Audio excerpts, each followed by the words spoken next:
ನಮಸ್ಕಾರ ವೀಕ್ಷಕರೇ, ನಾನು ಅಡ್ವೊಕೇಟ್ ಅನಿಲ್, ಬೆಂಗಳೂರು. ನಾನು ಕಳೆದ ಸಂಚಿಕೆಯಲ್ಲಿ ಇದನ್ನು ಹೇಳಿದ್ದೆ, ಚೆಕ್ ಬೌನ್ಸ್ ಕೇಸ್ನ ಕ್ವಾಸಿ ಕ್ರಿಮಿನಲ್ ಕೇಸ್, ಆದರೆ ಸಿವಿಲ್ ಕೇಸ್ ಕ್ರಿಮಿನಲ್ ಫ್ಲೇವರ್ ಇರುವಂಥದ್ದು ಅಂತ ಹೇಳಿದೆ. ಸೊ ಇದನ್ನು ಕ್ರಿಮಿನಲ್ ಕೇಸ್ ಆಗಿರೋದ್ರಿಂದ ಇದನ್ನು 3 ವರ್ಷದೊಳಗಡೆ ಮುಗಿಸ್ಕೋಬೇಕು.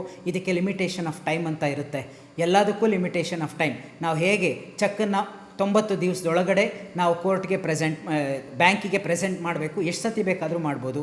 ಅದೇ ರೀತಿ ನಮಗೆ ಹಿಂಬರಹ ಎಂಡೋರ್ಸ್ಮೆಂಟ್ ಇನ್ಸಫಿಷಿಯೆಂಟ್ಸಿ ಆಫ್ ಫಂಡ್ ಅಂತ ಬಂದ ತಕ್ಷಣ ನಾವು ಹೇಗೆ ಲೀಗಲ್ ನೋಟಿಸ್ನ 30 ದಿವಸದೊಳಗಡೆ ಕಳಿಸ್ಬೇಕು, ಹಾಗೆ ಅಪೋಸಿಟ್ ಅವ್ರು ಹೇಗೆ 15 ದಿವಸದೊಳಗೆ ರಿಪ್ಲೈ ಕಳಿಸ್ಬೇಕು, ಅದಾಗಿ ಅಕ್ನಾಲೆಡ್ಜ್ಮೆಂಟ್ ಬಂದು 1 ತಿಂಗಳೊಳಗಡೆ ಹೇಗೆ ಕೇಸ್ ಹಾಕಬೇಕು ಅಂತ ಹೇಗೆ ಹೇಳಿದೆ, ಅದೇ ಥರ ಲಿಮಿಟೇಷನ್ ಆಫ್ ಟೈಮ್ ಅಂತ ಇರುತ್ತೆ. ಇದು ಕ್ವಾಸಿ ಕ್ರಿಮಿನಲ್ ಫ್ಲೇವರ್ ಇರುವಂಥದ್ದು. ಇಲ್ಲಿ NBW ವಾರೆಂಟ್ ಇಶ್ಯೂ ಆಗಿಬಿಡುತ್ತೆ. ಸಿವಿಲ್ ಕೇಸಲ್ಲಿ ಅದು ಆಗಲ್ಲ. ಸೊ ಇಲ್ಲಿ ಪೊಲೀಸರ ಪಾತ್ರ ಇದೆಯಾ, ನಾವು ಪೊಲೀಸ್ ಸ್ಟೇಷನಲ್ಲಿ ಕಂಪ್ಲೇಂಟ್ ಕೊಡ್ಬೋದಾ, ಪೊಲೀಸರಿಗೂ ಇದಕ್ಕೂ ಸಂಬಂಧ ಇದೆಯಾ ಅಂತ ಕೆಲವರು ಕೇಳ್ತಾರೆ. ಇದು ಮನಿ ರಿಕವರಿ ಆಗಿರೋದ್ರಿಂದ ಕೆಲವು ಸತಿ ಪೊಲೀಸ್ ಸ್ಟೇಷನಲ್ಲಿ ಕಂಪ್ಲೇಂಟ್ ಕೊಟ್ಟರೆ ಅವರು ಹಿಂಬರಹ ಮುಚ್ಚಳಿಕೆ ಬರೆಸಿ ಕಳಿಸ್ತಾರೆ ಅಪೋಸಿಟ್ ಪಾರ್ಟಿನ. ಇಲ್ಲಿ FIR ಆ ಥರ ಅರೆಸ್ಟ್ ಮಾಡ್ತಾರೆ, ಆ ಥರ ಯಾವುದೇ ಭಯ ಬೇಡ.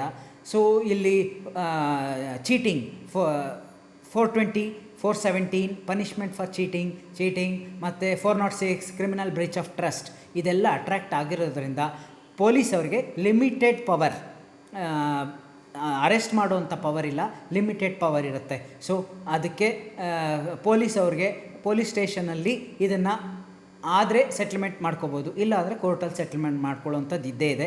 ಆದರೆ ಪೊಲೀಸರಿಗೆ ನಿಮ್ಮನ್ನು ಇದರಲ್ಲಿ ಮುಟ್ಟುವಂಥ ಅಧಿಕಾರ ಇರಲ್ಲ. ಸೊ ಯಾರು ಇದಕ್ಕೆ ಗಾಬರಿ ಪಟ್ಕೊಳ್ಳೋವಂಥದ್ದಿಲ್ಲ. ಸೊ ಅದಕ್ಕೆ ಇವಾಗ ಚೆಕ್ ಬೌನ್ಸ್ ಕೇಸ್ ಆದರೆ ನೀವೇನಾದರೂ ಕೇಸ್ ಹಾಕಿದ್ರೆ ಇದರಲ್ಲಿ ನೀವು ಎಷ್ಟು ಚೆಕ್ ಅಮೌಂಟ್ ಇದೆ ಅಷ್ಟು ಆಪೋಸಿಟ್ ಪಾರ್ಟಿ ಏನಾದರೂ ಕನ್ವಿಕ್ಷನ್ ಆದರೆ ನಿಮಗೆ ಡಬಲ್ ಅಮೌಂಟ್ ಸಿಗುತ್ತೆ. ಸೊ ಡಬಲ್ ಅಮೌಂಟ್ ಸಿಗುತ್ತೆ, ಆದರೆ ಇಂಟ್ರೆಸ್ಟ್ ಸಿಗಲ್ಲ. ನಿಮಗೆ ಇಂಟ್ರೆಸ್ಟ್ ಬೇಕು ಅಂದರೆ ಸಿವಿಲ್ ಕೇಸ್ ಹಾಕಬೇಕು. ಸಿವಿಲ್ ಕೇಸ್ ಹಾಕಿದ್ರೆ ವರ್ಷಾನುಗಟ್ಟಲೆ ನಡೆಯುತ್ತೆ. ಕ್ರಿಮಿನಲ್ ಕೇಸ್ ಥರ 2 ವರ್ಷ 1 ವರ್ಷದಲ್ಲಿ ಮುಗಿಯಲ್ಲ, 4-6 ವರ್ಷ ಆಗುತ್ತೆ ಅಂತ ಹೇಳ್ತೀರಾ.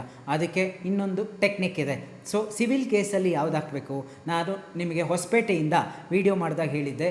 ಸಿವಿಲ್ ಕೇಸಲ್ಲಿ order 37 rule 1 and 2 of CPC ಯಾವುದದು ಸಮ್ಮರಿ ಪ್ರೊಸೀಜರ್, ಇದನ್ನು ಹಾಕಿ ನಾವು ಏನಾದರೂ ಅಕ್ಯೂಸ್ಡ್ ಸತ್ತೋದ್ರೇನೋ ಲೀಗಲ್ ಹೇರ್ಸಿಂದ ವಸೂಲು ಮಾಡ್ಬೋದು. ಸೊ ಇದನ್ನು 3 ವರ್ಷ ಒಳಗಡೆ ಇದನ್ನೂ ಹಾಕಬೇಕು. 3 ವರ್ಷ ಆದಮೇಲೆ ಲಿಮಿಟೇಷನ್ ಆಫ್ ಟೈಮ್ ಹೊಟ್ಟೋಗ್ಬಿಡುತ್ತೆ. ಈ ಸಮ್ಮರಿ ಸೂಟ್ ಹಾಕೋದ್ರಿಂದ ಬುಕ್ಕಲ್ಲಿದೆ, ನಾನು ಹೇಳ್ದ ಹಾಗೆ ಬುಕ್ಕಲ್ಲಿ 20 ದಿವಸದೊಳಗೆ 30 ದಿವಸದೊಳಗೆ ಮುಗಿಸ್ಬೇಕು ಅಂತ ಇದೆ. ಆದರೆ ನೋಟಿಸ್ ಹೋಗೋಕ್ಕೆ 3 ತಿಂಗಳಾಗ್ಬಿಡುತ್ತೆ.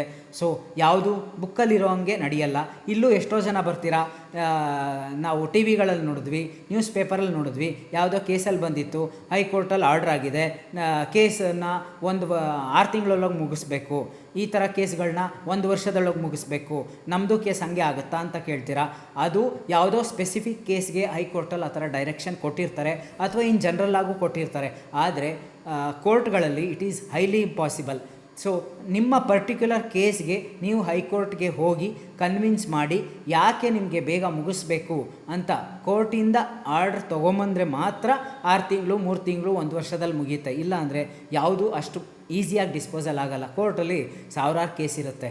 ಸೊ ಆದ್ದರಿಂದ ಅಲ್ಲಿ ಬಂದಿದ್ದನ್ನೆಲ್ಲ ನಮ್ಮ ಹತ್ರ ಬಂದು ಕೇಳಿದ್ರೆ ಅದಕ್ಕೆ ಯೂಸ್ ಆಗೋಲ್ಲ. ಅದಕ್ಕೆ ನಿಮ್ಮ ಪರ್ಟಿಕ್ಯುಲರ್ ಕೇಸ್ಗೆ ಆರ್ಡ್ರ್ ಆಗಿದ್ದರೆ ಮಾತ್ರ ಕೋರ್ಟು ಅಷ್ಟೇ, ಟ್ರಯಲ್ ಕೋರ್ಟ್ಗಳು ಅದನ್ನು ಸ್ಟ್ರಿಕ್ಟಾಗಿ ಫಾಲೋ ಮಾಡಿ ಡೇ ಟು ಡೇ ಡೇಟ್ಗಳನ್ನ ಕೊಟ್ಟು ಹೈಕೋರ್ಟ್ ಡೈರೆಕ್ಷನ್ನ ಫಾಲೋ ಮಾಡುತ್ತೆ.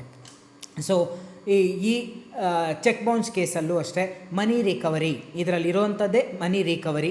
ಇದರ ಬ್ಯೂಟಿ ಏನು ಅಂತ ಹೇಳಿದೆ, ಇದರಲ್ಲಿ ಚೆಕ್ ಬೌನ್ಸಲ್ಲಿ ಬರ್ಡನ್ ಆಫ್ ಪ್ರೂಫ್ ಅಕ್ಯೂಸ್ ಮೇಲೆ ಇರುವಂಥದ್ದು. ಇದರಲ್ಲಿ ಪೇಪರ್ ಪಬ್ಲಿಕೇಷನ್ಗಳು ತೊಗೊಳಕ್ಕಾಗಲ್ಲ, ಅಕ್ಯೂಸ್ಡ್ ಅಡ್ರೆಸ್ ಗೊತ್ತಿರಲೇಬೇಕು. ಗೊತ್ತಿಲ್ಲ ಅಂದರೆ ಟವರ್ ಲೊಕೇಶನ್, ವಾಟ್ಸಪ್, ಇಮೇಲ್ ಟೆಕ್ನಾಲಜಿನ ಯೂಸ್ ಮಾಡ್ಕೊಳ್ಳಿ, ಕಾಂಪಿಟೆಂಟ್ ಲಾಯರ್ಸ್ನ ಹೈರ್ ಮಾಡ್ಕೊಳ್ಳಿ. ಸೊ ಇದರಲ್ಲಿ ಮನಿ ರಿಕವರಿ ಸೂಟ್ನ ಹಾಕುವಂಥದ್ದು ಇರುತ್ತೆ. ಯಾಕೆಂದರೆ ಅಕ್ಯೂಸ್ ಸತ್ತೋದ್ರೆ, ಕಂಪ್ಲೇಂಟ್ ಏನಾದರೂ ಸತ್ತೋದ್ರೆ, ಯಾರು ಕೇಸ್ ಹಾಕಿರ್ತಾರೆ ಅವ್ರು ಸತ್ತೋದ್ರೆ ಅವರು GPA ಕೊಡ್ಬೋದು, ಅವ್ರ ಲೀಗಲ್ ಹೇರ್ಸ್ ಅದನ್ನು ಕಂಟಿನ್ಯೂ ಮಾಡುವಂಥದ್ದು ಇರುತ್ತೆ. ಆದರೆ ಅಕ್ಯೂಸ್ ಸತ್ತೋದ್ರೆ ಡೇಂಜರ್ ಆಗಿಬಿಡುತ್ತೆ. ಸೊ ಅಕ್ಯೂಸ್ ಸತ್ತೋದ್ರೆ ಅಂದರೆ ನಿಮ್ಗೆ ಅದರ ಮುನ್ಸೂಚನೆ, ಏಜ್ ಆಗಿದೆ ಅನ್ನೋದಾಗ್ಬೋದು, ಅವ್ರ ಹೆಲ್ತ್ ಅಪ್ಸೆಟ್ ಆಗಿದೆ ಅಂತ ಆಗ್ಬೋದು, ಇಂಥದ್ದೆಲ್ಲ ನಿಮಗೆ ಮುನ್ಸೂಚನೆಗಳು ಗೊತ್ತಾದರೆ 3 ವರ್ಷದೊಳಗಡೆ ನೀವು ಸಿವಿಲ್ ಕೋರ್ಟ್ಗಳಿಗೆ ಹೋಗಿ ಸಮ್ಮರಿ ಸೂಟ್ಗಳನ್ನ ಹಾಕೊಳ್ಳುವಂಥದ್ದು. ಸೈಮಲ್ಟೇನಿಯಸ್ ಆಗಿ ಎರಡೂ ಹಾಕ್ಬೋದು. ಈ ಡಾಕ್ಯುಮೆಂಟ್ ತೊಗೊಂಡೋಗಿ ಅಲ್ಲಿ ಹಾಕುವಂಥದ್ದು, ಆ ಎವಿಡೆನ್ಸ್ ತಂದು ಇಲ್ಲಿ ಹಾಕುವಂಥದ್ದು. ಸೊ 3 ವರ್ಷದೊಳಗೆ ಮುಗಿಯುವಂಥದ್ದು ಆಗಿರಲೇಬೇಕು. ಮುಗಿಸೋವಂಥದ್ದಾಗುತ್ತೆ. ಅಲ್ಲಿ ಇಂಟ್ರೆಸ್ಟ್ ಸಿಗುತ್ತೆ, ಆದರೆ ಅಲ್ಲಿ ಕೋರ್ಟ್ ಫೀಸ್ ಇರುತ್ತೆ.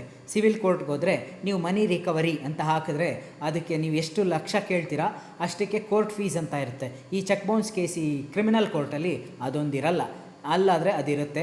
ಸೊ 3 ವರ್ಷದೊಳಗೆ ಲಿಮಿಟೇಷನ್ ಆಫ್ ಟೈಮ್, ಅದನ್ನು ಫಾಲೋ ಮಾಡಿಕೊಂಡು ನೀವು ಯಾವುದೇ ಲೀಗಲ್ ನೋಟಿಸ್ ಆಗಲಿ, ರಿಪ್ಲೈ ನೋಟಿಸ್ ಆಗಲಿ, ಆನ್ಸರ್ ಮಾಡೋದಾಗಲಿ, ಆನ್ಸರ್ ಮಾಡದೇ ಇರೋದಾಗಲಿ ಮಾಡದೆ ತಪ್ಪಿಸ್ಕೊಳ್ಳದೆ ಕಾನೂನಿಗೆ ಕರೆಕ್ಟಾಗಿ ಆನ್ಸರ್ ಮಾಡಿದ್ರೆ ನಿಮ್ಗೆ ಯಾವುದೇ ಸಂಕಷ್ಟಗಳು ಎದುರಾಗಲ್ಲ.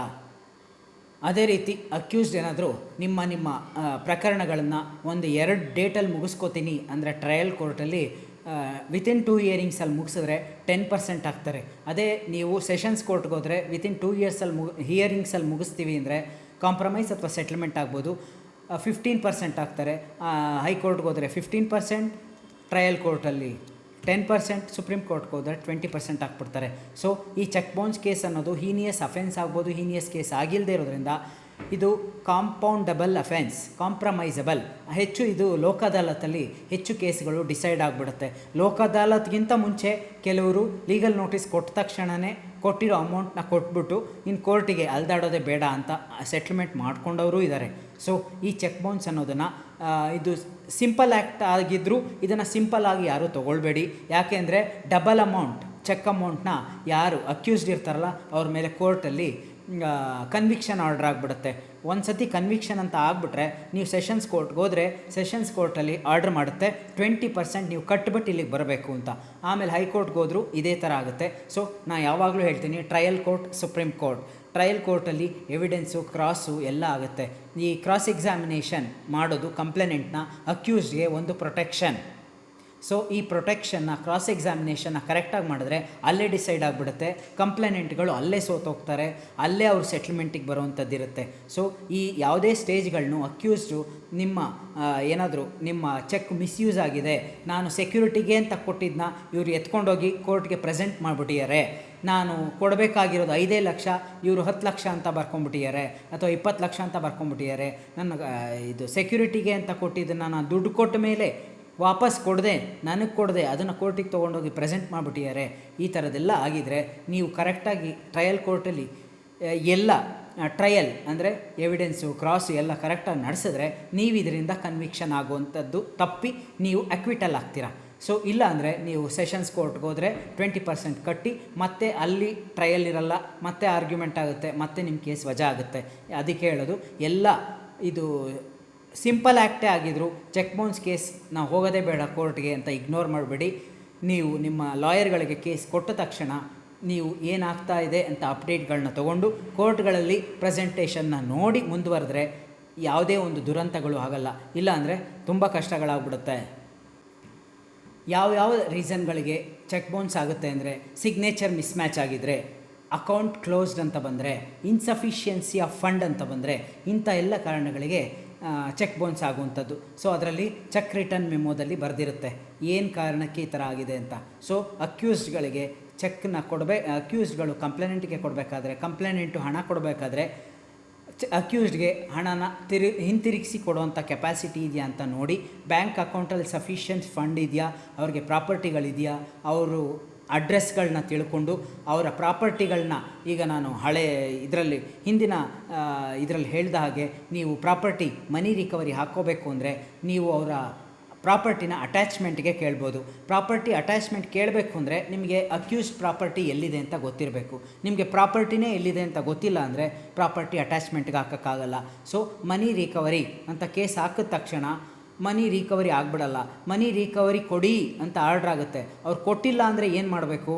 ಎಕ್ಸಿಕ್ಯೂಷನ್ ಕೇಸ್ ಹಾಕಬೇಕು. ಸೊ ಎಕ್ಸಿಕ್ಯೂಷನ್ ಕೇಸ್ ಹಾಕಬೇಕು ಅಂದರೆ, ಎಕ್ಸಿಕ್ಯೂಷನ್ ಕೇಸ್ ಅಂದರೆ ಏನು? ಎಕ್ಸಿಕ್ಯೂಷನ್ ಕೇಸಲ್ಲಿ ಅವ್ರು ಹಣ ಕೊಟ್ಟಿಲ್ಲ, ಅವರ ಪ್ರಾಪರ್ಟಿನ, ಅವರ ಇನ್ಕಮ್ನ, ಅವರ ಸ್ಯಾಲರಿನ ಅಟ್ಯಾಚ್ ಮಾಡಿ ಅಂತ ಕೇಳೋವಂಥದ್ದು. ಆರ್ಡ್ರ್ ಆದಮೇಲೆ ಇನ್ನೊಂದು ಎಕ್ಸಿಕ್ಯೂಷನ್ ಕೇಸ್ ಹಾಕಿ ತೊಗೊಳ್ಳೋವಂಥದ್ದು. ಸೊ ಆ ಎಕ್ಸಿಕ್ಯೂಷನ್ ಕೇಸ್ ಹಾಕಬೇಕು ಅಂದರೆ ನಮಗೆ ಪ್ರಾಪರ್ಟಿ ಗೊತ್ತಿರಬೇಕು. ಅವರ ಸ್ಯಾಲ್ರಿ ಸರ್ಟಿಫಿಕೇಟ್ ಆದರೆ ಎಲ್ಲಿ ಕೆಲಸ ಮಾಡ್ತಾರೆ ಅಂತ ಗೊತ್ತೇ ಇರುತ್ತೆ. ಆ ಸ್ಯಾಲ್ರಿ ಸರ್ಟಿಫಿಕೇಟ್ ಇಲ್ಲ ಅಂದರೆ ಪ್ರಾಪರ್ಟಿ, ಇಮೂವಬಲ್ ಪ್ರಾಪರ್ಟಿ ಎಲ್ಲಿದೆ ಅಂತ ಗೊತ್ತಿದ್ದರೆ ತಾನೇ ಅಟ್ಯಾಚ್ ಮಾಡೋಕ್ಕಾಗೋದು.